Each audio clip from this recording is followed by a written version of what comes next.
Magandang araw po mga ka-recap at welcome back po sa ating channel. Ngayon naman po ay ating balikan at ipagpatuloy ang kwento ni Mujin, ang bodybuilder na naging monk. Tinuruan na nga ni Bibgang si Mujin ng breathing technique at doon ay unang nakita at naramdaman ni Mujin ang tinatawag na energy sa mundong ito. At tila nalaman na ni Mujin ang tamang paraan ng paghinga. Kapag humihinga, kailangan mong ilabas ito sa bibig. Ipunin ang lahat na masamang enerhiya sa katawan at ilabas ito sa paghinga. At kapag papasok ang hangin sa katawan, kailangang huminga ng malalim hanggang sa makakaya ng katawan. Ipunin ang lahat na purong enerhiya ng kalikasan hanggang sa umabot ito sa core na matatagpuan sa gitna ng katawan. Nakikita at napagtanto na ni Mujin ang pinagkaiba niya kay Bibgang. Nagawa na niya, nararamdaman na niya ang energy. Pero nadismaya siya dahil sa sobrang liit ng energy sa kanyang katawan. Pero kabaliktaran naman ay nagulat si Bibgang sa progreso ni Mujin. Tinatanong niya sa sarili kung nararamdaman na ni Mujin ang energy. Tama nga daw si Haijung at Yunsang. Ang batang ito ay magiging haligi ng 1,000 taong kasaysayan ng Shaolin. Patuloy pa rin sa pagsasanay si Mujin at unti-unti na niyang nakakabisado paano maramdaman ang energy at maipon ito. Pero bakit daw siya nakakaramdam ng lamig? Pagdilat niya ay binati siya ni Mujin. Sa wakas daw ay minulat na niya ang kanyang mga mata. Ilang oras na pala ang nakalipas at hindi niya namalayan. Humingi siya ng paumanhin dahil ginabi daw sila. Ayos lang daw saad ni Bibgang. Bilas na daw nilang bumalik sa kanilang kwarto dahil maya-maya ay patutunugin na nila ang bell. Nagpasalamat si Mujin sa kanya. Nararamdaman naman ni Bibgang ang energy sa katawan ni Mujin. Sa isip niya ay nasorpresa siyang nakarating na si Mujin sa level na ito kahit ito pa lang ang unang pagkakataon na maramdaman niya ang energy. Ngayon daw ay magagawa na ni Mujin ang Enlightenment Cultivation Technique, ang pinaka-basic na cultivation technique ng Shaolin. Sinabi naman ni Mujin na kailangan pa niyang i-memorize ang mga meridian. Pero tinanong siya ni Bibgang, hindi daw ba dapat alam na niya ito dahil galing siya sa pamilya ng mga manggagamot? Nakalimutan ni Mujin na ito pala ang kanyang alibay kaya sinabi niyang nagbibiro lang siya. Umalis na si Bibgang at nagpaalam na sila sa isa't isa. Sa isip ni Mujin ay muntik na siya doon, pero kailangan niyang ma-memorize ang meridian sa loob ng isang araw. Sumunod na umaga sa training hall, ay nagsimulang magtipon-tipon na ang mga monks. Biglang sinabi ni Haijong na lahat na naka-memorize na ng meridians ay pumunta na sa harap. Si Mujin na antok pa, kahit papaano ay nakabisado niya ang meridians buong gabi. Masarap daw sa pakiramdam na maging isa sa mga nasa harapan. Pero bigla siyang nalito. Sa isip niya, mas madali bang maramdaman ang energy kaysa inaasahan niya dahil may iba pa palang nakakabisado na din ng meridians. Ayon sa kwento ng novel, si Mujin dapat ay isang pambihirang henyo sa kanilang batch pero ano ang nangyayari? Ngayon naman ay ituturo sa kanila ni Haijong ang pinaka-basic ng Enlightenment Cultivation Technique. At dahil basic lang ito ay madali lang daw ito at hindi magtatagal. Tuturuan daw sila ni Haijong ng dahan-dahan mula sa pinakasimpleng paraan, habang tinuturo sa kanila ni Haijong ito, hangang-hanga naman ang ibang monk sa kanila dahil nakabisado nila ang meridians at naramdaman ang energy sa isang araw lang. Si Muyul naman ay kita ang tuwa sa kanyang mukha dahil si Mujin ay kabilang sa tatlong yon. Matapos ituro sa kanila ni Haijong ang mga paraan ay bumalik na sila sa kanilang pwesto. Tinanong ni Muyul si Mujin kung paano daw niya ito natutunan sa isang araw lang. Siguro daw ay dahil basics lang ito at hindi masyadong komplikado. Itinuro ni Mujin kay Muyul ang mga paraan ng tamang paghinga at pagkabisado sa meridian pero kita sa mukha ni Muyul na wala siyang maintindihan sa sinasabi ni Mujin. Tinanong siya ni Mujin kung wala ba siyang naintindihan. Wala daw, nakangiti na sagot ni Muyul. Pero ibinili ni Mujin sa kanya na makakabisado niya rin ito sa susunod, sa ngayon ay kailangan niya lang mag-focus sa paghinga. Patuloy na kinakabisado ni Mujin ang paghinga at ang kanyang meridians hanggang sa ma-master niya ito. Kinabisado niya rin ang basics ng Enlightenment Cultivation Technique. Mas nararamdaman na niya na mas mabilis na bubuo ang energy sa kanyang core. Hindi siya makapaniwala na natututunan niya ang mga dating nababasa niya lang sa mga novel. Sobrang saya naman daw nito. Ito ang totoong martial arts. Ito daw pala ang pakiramdam na maging isang bida sa kwento.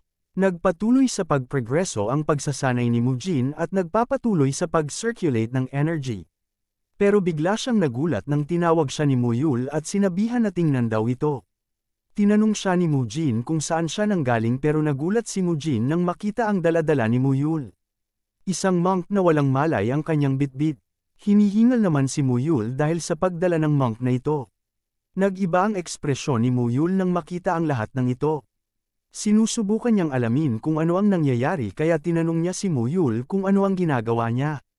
Pinatay daw ba niya ito? Sinabi naman ni Muyul na hindi daw ito bangkay at ayos lang daw siya. Siya si Mukyang. Mas nauna daw siyang sumali kaysa sa kanya. Bakit daw niya ito binubuhat at kinakaladkad? Tanong ni Mujin. Hindi daw kasi niya mabuhat sa likod kasi natatakot siya. Sinubukan niya din na pabangunin siya pero wala daw talagang malay. Biglang may napansin si Mujin kaya pinatigil niya muna si Muyul. Tiningnan ni Mujin ang katawan ni Mukyang. Ang dumi ay halatang dahil sa paghila ni Muyul sa kanya. Pero may mga pasa ito sa iba't ibang parte ng katawan niya. Mukhang may bumugbog daw sa kanya. Nagulat si Muyul sa sinabi ni Mujin. Ayon kay Mujin, may bakas ng mga paa at maraming pasa at gasgas sa iba't ibang parte ng katawan niya. Tama nga daw siya saad ni Muyul. Sa isip ni Mujin, parang pamilyar sa kanya ang pangalan ni Mukyang. Si Mukyang ay isang disciple na mukhang mahina at payat kumpara sa ibang mga disciple. Mukha daw siyang scarecrow na nakalubog ang mga pisngi. Ito ang mukha ni Mukyang na naaalala ni Mujin noong minsang nadaanan niya ito. Pero ang alaala na iniisip ni Mujin ay iba sa kasalukuyan. Hindi niya nakikilala ang mukha nito pero ang pangalan niya nakakapagtakang pamilyar sa kanya. Nainis siya dahil hindi niya maalala, pero hindi ito ang mahalaga ngayon. Biglang nagtanong si Muyul kung bakit naman may bubugbog daw sa kay Mukyang. Gusto daw ba niyang malaman tanong ni Mujin? Oo naman ang sagot ni Muyul. Pero agad na sinabi ni Mujin na wala rin siyang alam. Pero sa isip niya, kung may bubugbog man sa kanya, mukhang meron siyang konteng ideya. Sinabi niya kay Muyul na kilala niya kung sino ang posibleng may alam. Sino daw ito tanong ni Muyul? Ayon kay Mujin, kung sinabi ni Muyul na mas naunang sumali si Mukyang sa kanya, kailangan nilang makahanap ng disciple na mas naunang sumali kaysa kay Mukyang. May alam daw ba siyang mas maagang sumali kay Mukyang? Agad na may pumasok na pangalan sa isip ni Muyul. Si Mugang. Sigurado daw ba si Mujin na si Mugang ang may gawa nito? Pero sinabi ni Mujin na isang himala kung mayroong guts ang iyaking bata na yon para gawin ito. Pero kung sumali si Mugang nang mas maaga sa kanila, ibig sabihin ay alam niya kung ano ang sitwasyon sa lugar na ito bago pa man sila sumali. Napakatalino naman daw ni Mujin, paghanga ni Muyul sa kanya. Kaya agad nilang pinuntahan si Mugang. Pero nalito si Mugang kung ano ang ginagawa nila. Tinanong sila ni Mugang kung ano ang kailangan nila at ano ang nangyayari. Agad naman nabitawan ni Muyul si Mukyang kaya bumagsak ito pero wala pa rin itong malay. Tinanong sila ni Mugang kung sila ba ang tumapos sa kanya. Nakiusap sila Mujin sa kanya kung pwede daw ba silang mag-usap pero nagalit si Mugang at tinanong sila kung bakit niya kailangang sayangin ang oras ng training niya sa kanila. Nainis naman si Mujin sa ugali ni Mugang. Tinanong niya kung mas mahalaga pa ba ang oras ng kanyang training kaysa nabugbog niyang junior. Nagalit si Mugang at sinabi na junior niya din silang dalawa. Tama nga daw saad ni Mujin, siya ang junior na tinalo ang senior niya. Dahilan naman ni Mugang, ito ay dahil nagkumpiyansa lang siya. Pero inasar pa rin siya ni Mujin at sinabi na siya si Mugang na natalo ng kanyang junior. Kinagalit ito ni Mugang at agad na sinuntok si Mujin. Pero di niya inaasahan na napakabilis lang na naiwasan ito ni Mujin at mabilis din na sumugod sa kanya. Nahuli ni Mujin ang collar ni Mugang at agad niya itong pinabagsak. At sa isang iglap lang ay nahuli na ni Mujin si Mugang sa hindi inaasahang paraan. Ang twister, inasar na naman siya ni Mujin at sinabi na natalo na naman siya. Kahit 100 beses pa daw sila maglaban, pareho pa rin ang kalalabasan nito. Papatahimikin pa sana ni Mugang si Mujin pero mas idiniin pa niya ang pagkakalak sa kanya. Sinabi ni Mujin na kung sasabihin daw ni Mugang kung bakit ganito ang sitwasyon ni Mukyang, ay tuturuan niya ito kung bakit siya natatalo. Kumalma si Mugang at agad naman siyang binitawan ni Mujin. Sa isip niya, ito siguro ang dahilan bakit masungit si Mugang sa kanya dahil natalo niya ito. Mapagmataas siya pero natalo siya sa kanyang junior at sa hindi kilalang teknik. Siguro ay nagiging curious na siya kung bakit siya natalo. Sinimulan ng magtanong ni Mujin.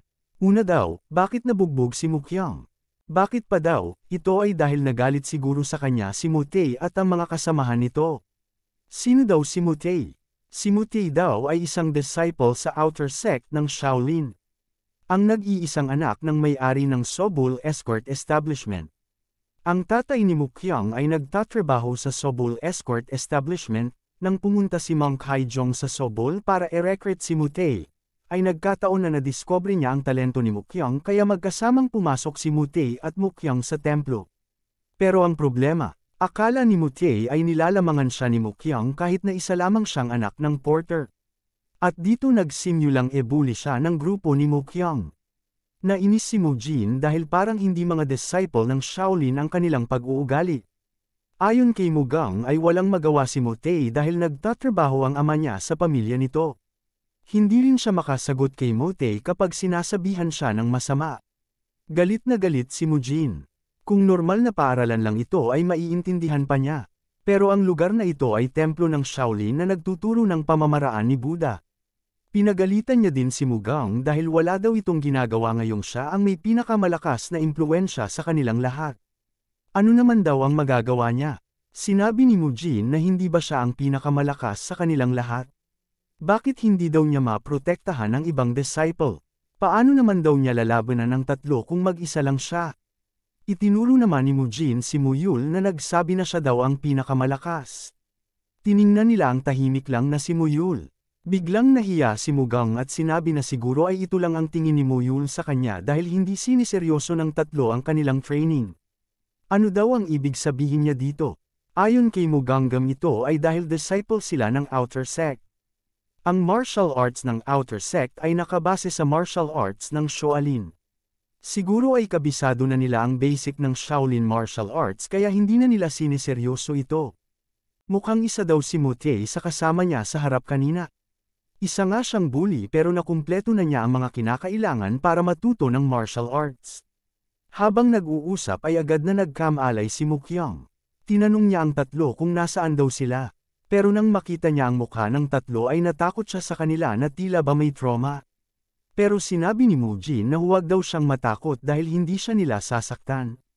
Iniisip ni Mujin kung ano ang pwede nilang gawin sa kanya. Umiiwas si Mukyang sa mga tao dahil sa takot. Gaano kaya kalala ang pananakit na natamo niya para maging takot siya ng ganito? Hindi siya makapaniwala na ang pangbubuli ay nangyayari kahit sa Shaolin Temple. At dahil nagtatrabaho ang tatay niya sa pamilya ni Mutei, ay natatakot siguro siyang magsumbong dahil iniisip niya na baka mas lalong lumala ang problema kesa makatulong. Wala na nga bang paraan para makatulong? Pero biglang may naisip ni Mujin. Sinabi ni Mujin sa kanya na sa tingin niya ay pwede siyang makatulong. Makikinig daw ba siya? Maiyak-iyak na tinanong ni Mukyang si Mujin kung paano siya nito matutulungan. Simple lang daw sagot ni Mujin. Ang mga disciple na nananakot sa kanya gamit ang kanyang tatay ay isusumbong nila kay Monk Haijong. Nadismaya naman si Mukyang, mukhang niloloko lang daw siya ng mga ito. Hindi maaari na hindi nila balikan ang kanyang ama. Simple lang din ito sagot ni Mujin. Kailangan lang ni Mukyang na maging isang disciple ng main martial group. Ang isang main martial disciple ay isang disciple na natanggap at nakapasok sa main martial group at magpapatuloy na mag-training dito sa templo habang ang mga disciple ng outer sect ay namamalagi sa labas ng Shaolin.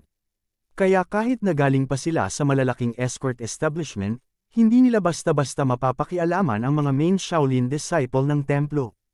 Pero hindi lahat ay magiging main Shaolin disciple. Lahat ng nakarinig nito ay naintindihan kung bakit sinabi ni Mujin ito at kung ano ang balak niyang gawin. Maliban lang sa isang bata.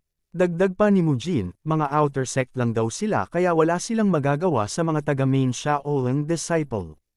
Pero sa isip niya, may chance rin na hindi ito magtagumpay.